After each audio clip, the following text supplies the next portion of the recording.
Hello everyone, welcome to mind boosting classes. इस वीडियो में हम क्लास 7 इंग्लिश हनीकॉम का chapter 3 Gopal and the hilsa fish के क्वेश्चन आंसर्स देखने वाले हैं। तो सबसे पहले आता है हमारा वर्किंग विद द टेक्स्ट। तो पेज नंबर 42 पे मिलेगा आपको ये। चलिए इसमें सबसे पहले क्या है ये देख लेते हैं। Why did the king want no more talk about the hilsa fish, यानी जो किंग थे वो बिल्कुल भी बात क्यों नहीं करना चाह रहे थे फिश के बारे में, ये आपको यहाँ पर बताना है। तो आंसर क्या होगा देखिए, the king did not want any more talk about hilsa fish. उसके बाद because it was the season for hilsa fish and no one could stop talking about it even for 5 minutes, he was getting annoyed with all the talk about hilsa fish. यानी ये पूरा answer आपका बताता है कि जो king थे वो चाहते नहीं थे कि कोई भी हिल्सा फिश के बारे में बात करे, बिकॉज हिल्सा फिश का सीजन था और कोई भी उसके बारे में स्टॉप ही नहीं करा था बात करना, 5 मिनट के लिए भी नहीं। तो इसी वजह से वो अनॉय हो गए थे थोड़े से, बस यही रीज़न था जिस वजह से वो नहीं चाहते थे कि कोई भी हिल्सा फिश के बारे में बात करे।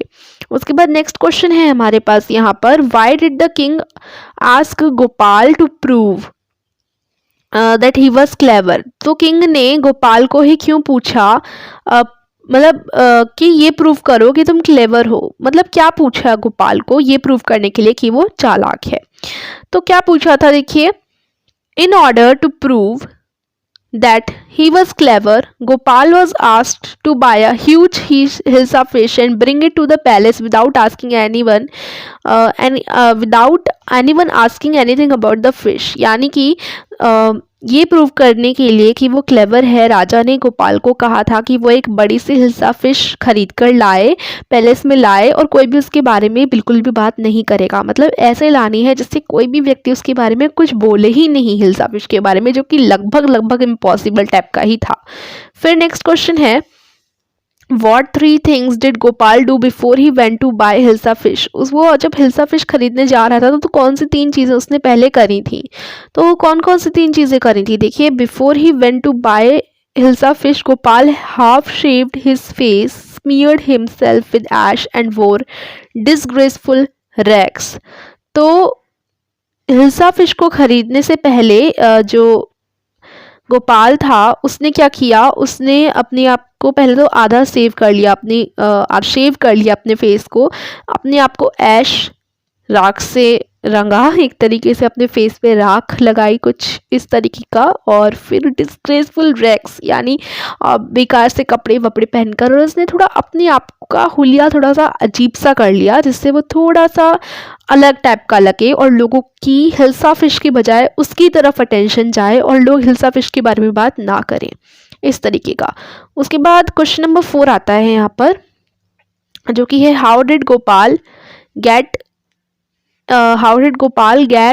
inside the palace to see the king after he had bought the fish। जब वो फिश ले आया तो वो पैलेस के अंदर वापस से कैसे घुसा किंग को दिखाने के लिए। तो after he had bought the fish, Gopal reached the palace and told the guards that he wanted to see the king। जैसे वो पहुंचा फिश लेकर तो गोपाल पैलेस पहुंचा, उसने गार्ड्स को बोला कि उसे किंग को देखना है। When the guards did not let him in he begin to dance and sing loudly. जब गार्ड से मना कर दिया कि नहीं तो मंदिर नहीं जा सकते, तो वो डांस और सिंगिंग करने लगा बहुत तेज तेज। When the king hear this and also the comments of the people watching the man sing and dance, he asked for the man to be brought before him. जब किंग ने सुना कि एक ऐसा आदमी है जो सिंगिंग डांसिंग कर रहा है और लोग भी उससे कमेंट दे रहे हैं कि देखो कैसा पागल सा आदमी है, पता नहीं क्या कर रहा है, तो ये सारे कमेंट सुनकर और उस आदमी की यानी गोपाल की सिंगिंग और डांसिंग सुनकर ही जो राजा है उन्होंने कहा कि उस आदमी को हमारे पास हाजिर किया जाए। Explain why did no one seem to be interested in talking about the hilsa fish which Gopal had bought. तो देखो जो गोपाल हिल्सा फिश लाया उसके बारे में कोई बात क्यों नहीं कर रहा था, ये क्वेश्चन है हमारा।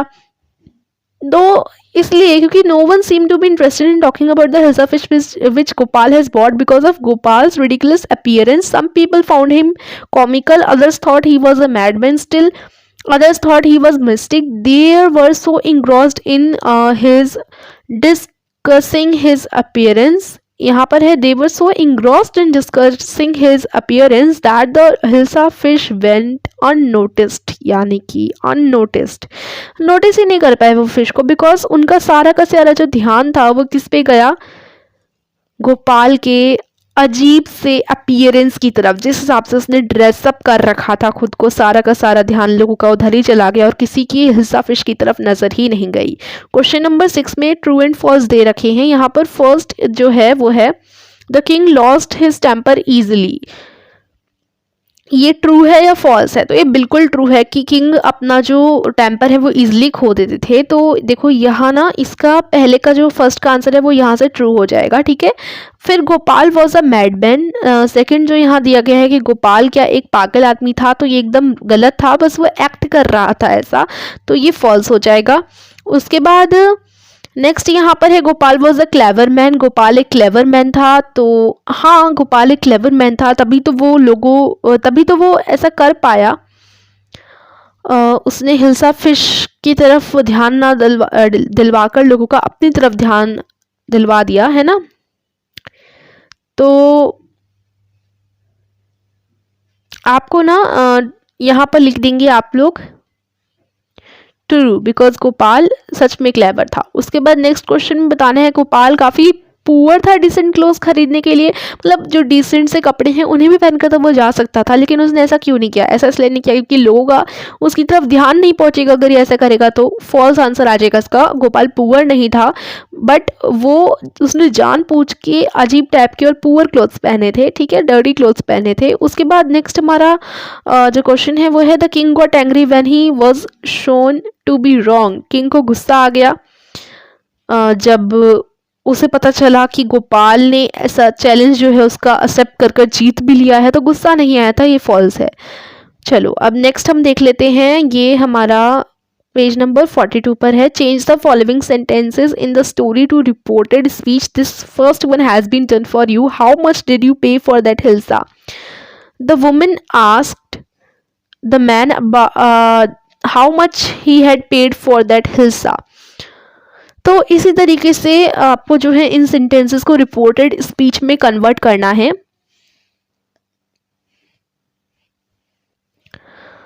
जैसे यहाँ पर क्वेश्चन है how much did you pay for that hilsa, ये एक सेंटेंस है, इसको यहाँ पर कन्वर्ट किया है रिपोर्टेड स्पीच में, तो ये हो गया the woman asked the man how much he had paid for that hilsa. तो इसी तरीके से आपको करना है, ठीक है। जैसे क्वेश्चन है why is your face half shaven, तो गोपाल्स वाइफ आस्क्ड हिम, इसके आगे क्या आएगा? इसके आगे आएगा Gopal wife asked him why his face was half shaven, right. इस तरीके से ये आंसर हो जाएगा।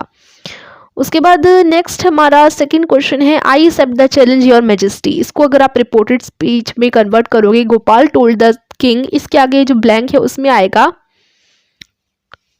Gopal told the king to accept the, एक मिनट, आई थिंक यहाँ पर नेक्स्ट पेज पे होगा इसका आंसर। हाँ, Gopal told the king that he accepted the challenge, ये आपका सेकंड वाला फ्लिप जो है उसमें आ जाएगा, ठीक है। उसके बाद थर्ड है आपका यहाँ से I accept the challenge your majesty, ठीक है। थर्ड वाला तो हमने देख लिया, ठीक है। थर्ड का आंसर था ये पीछे वाला जो मैंने बताया, Gopal told the king that he accepted the challenge, ये वाला जो आंसर है फर्स्ट वाला जिसे मैंने हाईलाइट कर रखा है, तो थर्ड का है ना। तो अभी हम फोर्थ देखने वाले हैं। थर्ड हमने देख लिया। Fourth I want to see the king, Gopal told the guards, इसके आगे ये वाला जो ब्लैंक है ना, इसके आगे ये जो पूरा ब्लैंक है, इसमें क्या भरोगे आप? देखिए इसमें भरोगे, आंसर हो जाएगा Gopal told the guards that he wanted to see the king, ये आंसर हो जाएगा ब्लैंक में, ठीक है। दैट से लेकर सी द किंग तक। उसके बाद हमारा फिफ्थ है bring the man to me at once, इसको अगर आप बदलोगे रिपोर्टेड स्पीच में तो the king order the guard, इसके आगे क्या आएगा? The king order the guard to bring the man to him at once, तो इसका आंसर हो जाएगा ये, ठीक है। अब क्वेश्चन नंबर 2 में आपको इन फॉलोइंग वर्ड्स के मीनिंग बताने हैं। तो चैलेंज का मीनिंग सबसे पहले लिखो। सबसे पहला जो हमारा है चैलेंज है, इसका मीनिंग क्या होता है? इसका मीनिंग है every difficult situation should be taken up as a challenge and not be run away from. पहले तो आपको इनका मतलब निकालना है और सेंटेंसेस बनाने हैं इनसे, ये बोला गया है। तो मतलब तो आप जानते हैं चैलेंज का मतलब क्या होता है। चैलेंज का मतलब होता है चुनौती देना। तो चुनौती से आप एक सेंटेंस बनाएंगे, जैसा यहाँ पर कहा गया है सेंटेंस है कि हर डिफिकल्ट सिचुएशन को आप एक चैलेंज की तरह लो और उससे भागो मत। मिस्टेक, तो मिस्टेक का मतलब एक तरीके से क्या होता है, the mystic from the Himalayas had great words of wisdom to share with the villagers. ये तो एक हमारा सेंटेंस हो गया यहाँ से यहाँ तक। सेकंड वाले का सेंटेंस ये हो गया मिस्टिक का। और इसका मतलब क्या होता है, तो इसका मतलब हम रहस्यवादी कह सकते हैं, या हम कह सकते हैं एक ऐसा पर्सन जो भगवान से शुरू से बातें करता हो, या भगवान का एक तरीके से भक्त हो, और जो गॉड से बातें किया करता हो, इस तरीके के लोग। उसके बाद कॉमिकल, कॉमिकल में आप लिख देंगे कॉमिकल का sentence, everyone appreciates the comical side of the man, यानी फनी साइड। कोर्टियर का मतलब होता है दरबारी।